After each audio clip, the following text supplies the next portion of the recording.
Ladies, listen up. These are the 3 filters men use when choosing a partner. The first one, beauty. If a man finds you attractive, you pass the first filter. At that stage, he's likely interested in something physical. The second filter, education and social compatibility. Can he bring you around his friends and family, or would he rather keep the relationship hidden? But it's the third filter that truly makes a woman stand out. The moment when she suddenly becomes more interesting, more attractive, and someone he starts taking seriously. The moment he begins to imagine a future with her. The other day I was talking to a friend, and this exact topic came up. What is that third filter? Beyond physical attraction and shared values, what's the thing that makes a man say, "This is the woman I want to be with"? The first example that popped into my mind was Mandoka, a stunning, elegant woman who easily passes the first 2 filters. But here's what makes her different. On her social media, she cooks. And not just regular cooking. While she prepares the food, she tells a story. The ingredients become characters, and the dish is the plot twist. That's what makes her stand out. She passes the third filter. So does that mean the third filter is cooking? Being a traditional woman? No, that's not it. But here's another hint. See if you can figure it out before I tell you. Another example is Ivana, a girl who looks like Snow White. Beautiful, elegant. Again, she easily clears the obvious filters. But there's more. She dances ballet, writes, and publishes books about pirates. She glides through the third filter like butter.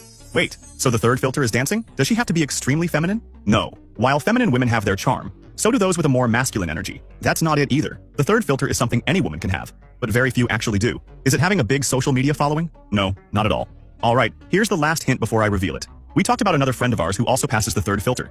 She has a normal, boring job as a lawyer. It's not her passion. But that's just her life from 9 to 5. After work, she transforms. In the evenings, she rehearses for a small local theater production, and every weekend she performs. Nothing extravagant, just a secondary role in a small play. But she loves it. Aha, now you get it, right? The first woman creates art in the kitchen. The second one dances and writes. The third one acts in theater. So the third filter must be having art in her life? Close, but not exactly. See, for a man, a woman represents life. He wants to be with someone who is alive. And people feel truly alive when they do what they love. When they carve out time in their schedule for the things that make them feel fulfilled. The biggest mistake people make is thinking, I'm not good enough at this to make a living off it or become famous, so why bother?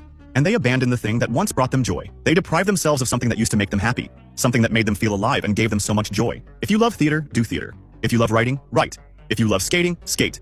It's far more interesting to meet someone who makes time for their passion despite having a responsible, stable job that pays the bills. A person who, on weekends or evenings, lights up and lives fully, spreading that energy to the people around them. 95% of men, if they have enough financial stability, would tell a woman something like this. Babe, if you want to work, that's great. But if you want to dedicate yourself to what you love, that's great too. Because you fill my life with energy. I get to soak up a little of your vitality. That's the magic. That's what changes how a man sees you. The third filter? Passion. A woman who protects and nurtures her passion, no matter how small, no matter how irrelevant it seems. The biggest mistake in a long-term relationship is stopping the climb. You have to keep growing, keep evolving. That's why I always recommend the book Atomic Habits. It teaches you simple ways to shift your habits. And by changing just a few key ones, in a few months, you'll find yourself in a completely different place.